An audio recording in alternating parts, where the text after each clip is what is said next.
Greetings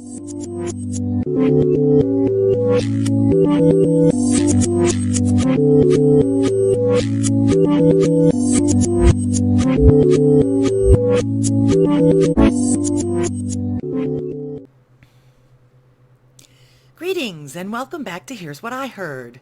I'm Laura DeGoddess, your hostess. Thank you for clicking on my little acre of the internet today. I know a whole lot of folks in Texas that ain't none too happy right about now.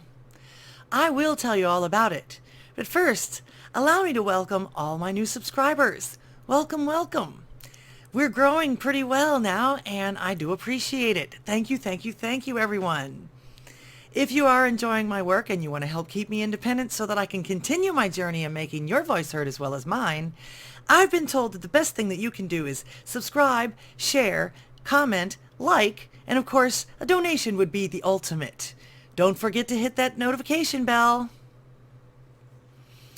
Remember, I am working to grow big enough to add your voices to my conversations with a live feed call-in talk show.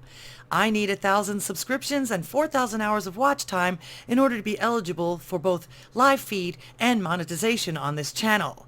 I'm also working with primitive equipment and limited resources, so please help a girl out. All my links are below, and thank you in advance.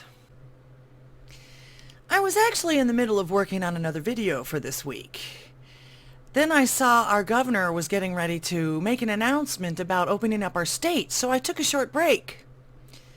To my surprise, or maybe not, Governor Hot Wheels stated this here.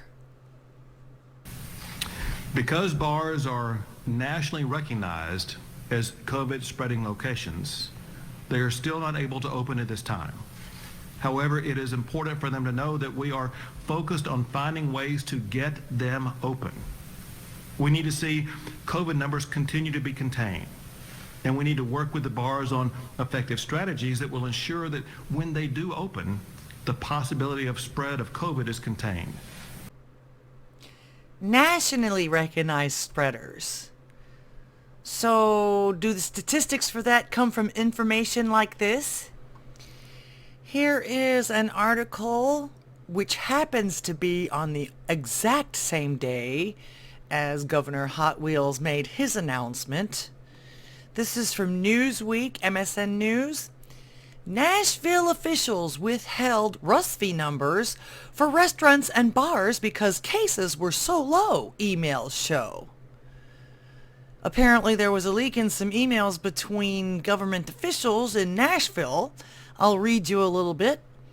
Nashville officials reportedly concealed the low number of rusvi-19 cases deriving from bars and restaurants in the city, according to emails between the Metro Health Department and Mayor John Cooper's office. On June 30th, contact tracing found that construction and nursing homes were the cause of most Nashville rusvi cases, with thousands of traced back to specific categories. Only 22 cases were traced back to bars and restaurants. In the series of emails obtained by Fox 17 News, a discussion between the two offices about how to conceal the number associated with restaurants and bars from the public was shown. The very first quote says, and I quote, "This isn't going to be publicly released, right? Just info for the mayor's office?" wrote Leslie Waller from the health department.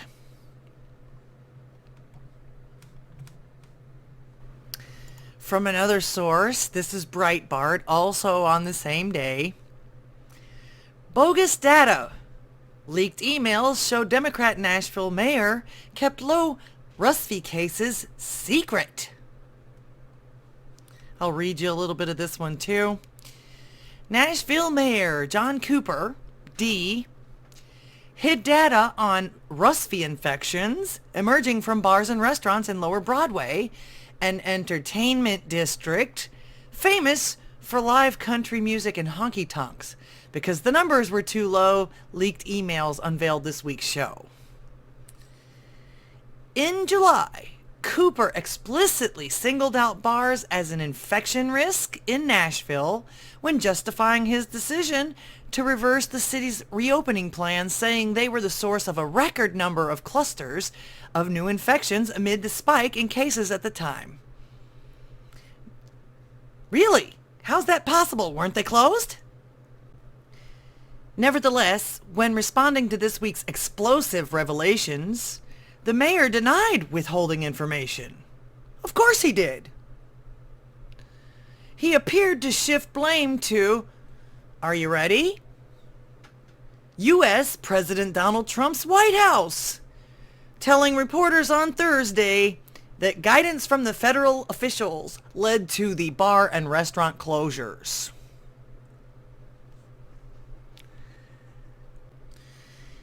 If those two articles weren't enough for you, then there is this video, which I've noticed now has been removed. Breaking tonight, coronavirus cases at Nashville bars and restaurants may have been so low the mayor's office and the Metro Health Department decided to keep it a secret. Emails between the mayor's senior advisor and the health department reveal only a partial picture, but what is in them is disturbing. Fox 17 News' Dennis Ferrier has the story. The discussion involves the low number of COVID-19 cases coming out of bars and restaurants, and most disturbingly, how to keep it from the public. On June 30th, contact tracing was giving a small view of coronavirus clusters. Construction and nursing homes causing problems, more than 1,000 cases traced to each category. But bars and restaurants, a total of just 22 cases. Leslie Waller from the health department asked, quote, "This isn't going to be publicly released, right? Just info for mayor's office?" Correct. Not for public consumption, answers the mayor's senior advisor, Benjamin Eagles. 1 month later, the health department is asked point blank about the rumor that there are only 80 cases traced to bars and restaurants.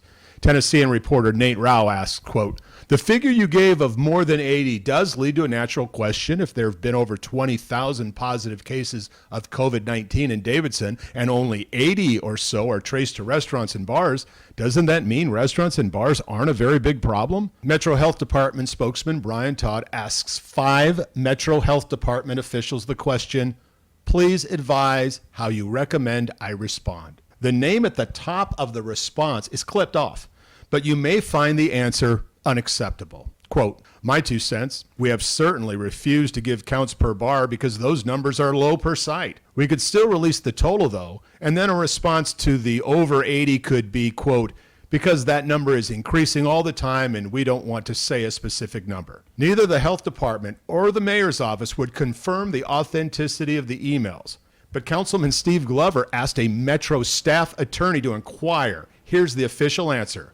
"I was able to get verification from the mayor's office and the Department of Health that these emails are real," answered the staff attorney. Glover says this adds up to a cover-up. They're fabricating information. They've blown their entire credibility now, Dennis. It's gone. I don't trust a thing they say going forward. Nothing. Glover says he has been contacted by an endless stream of downtown bartenders, waitresses, and restaurant owners. Why would they not release these numbers? We raised taxes 34%, and we put literally hundreds and thousands of people out of work that are now worrying about losing their homes, their apartments, etc. And we did it off of false information and bogus data. That should be illegal. The mayor's office won't comment on these emails.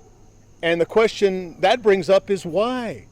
I mean, they're just numbers. They're either true or not. And why? Why are you trying to keep them from everybody? I'm Dennis Ferrier, Fox 17 News, your Code Red station.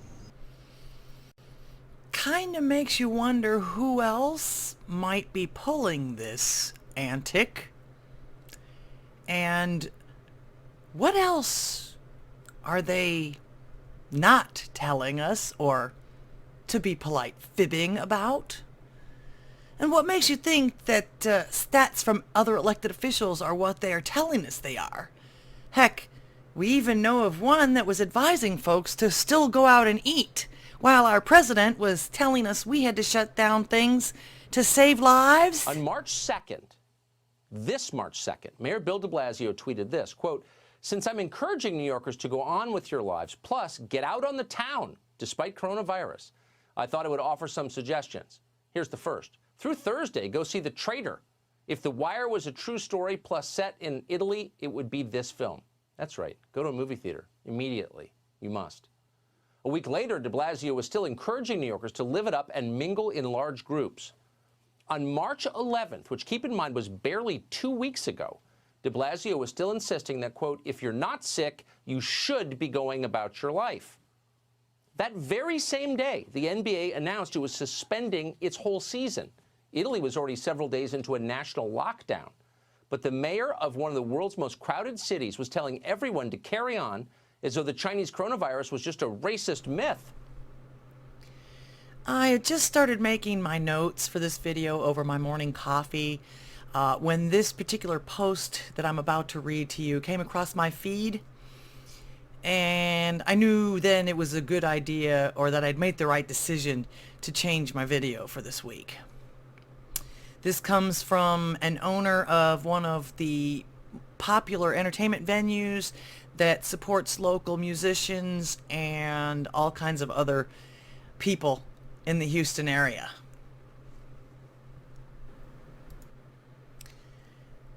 And I quote, Governor Abbott's words, because bars are nationally recognized as COVID-spreading locations, they're still unable to open at this time. It is important for them to know that we are focused on finding ways to get them to open. Nationally recognized? By whom? What empirical data supports this claim? What picture must these people in power have in their minds of a bar and its patrons? Do they see a place that's unclean with drunken, slobbering people staggering around? Have any of these people ever been inside of a nice bar? Is it not the job of the TABC to police establishments who are not in compliance? The governor stated that they are focused to find ways for us to reopen. That's news to bar owners. If there is a bar owner or small business owner who has had any word from the governor, I'd sure like to know. There has been no communication whatsoever with any bar owner of which I'm aware. It's apparent that the governor is depending on his committee of corporate leaders for advice. Restaurants, etc. can now open to 75%, and people are allowed to sit at their bars. The Dallas Cowboys can have fans attend games in their stadium. Do you think they'll serve beer? Of course. A bar can apply to the TABC and pay dollars to add a food and beverage permit to their license. Why? Because food keeps the virus at bay? Ha! How much money has the TABC made from offering that option? Is it logical to think that a 51% bar can add a F&B license and automatically increase non-alcohol sales to 51%? That is one of the stipulations of that license. They add some personal stuff and, of course, the bar closure dates. And she ends with, how many people could have imagined this happening? Could your industry survive such a shutdown? How much longer? How many more days? Do the people of power expect bars to survive? Is their purpose to make sure bars no longer exist? You know, people don't really need to go to those places anyway. Why are our leaders punishing the folks that can actually hurt them the least? And the ones that actually bring people peacefully together with their art? I think I might have just answered my own question. Bravo to the whistleblower on this one. So can we please just get everyone back to work? I'd actually like to be able to work again if I ever get in better health. I have put all of the websites for my references down in the comments below. I hope you enjoyed my video today. I'm sorry if it's a little rough. I had to switch gears in the mid-video. I will have another video for you on next Saturday of the one that I was doing before I interrupted myself with this one. I felt it was worth a mention, though. Once again, welcome to all my new subscribers. If you'd like to continue supporting my channel, please make sure you share, subscribe, like, comment, hit that notification bell, and be sure to see the latest.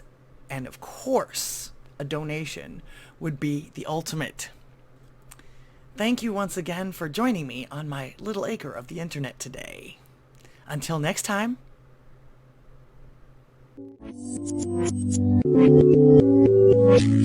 Thank you.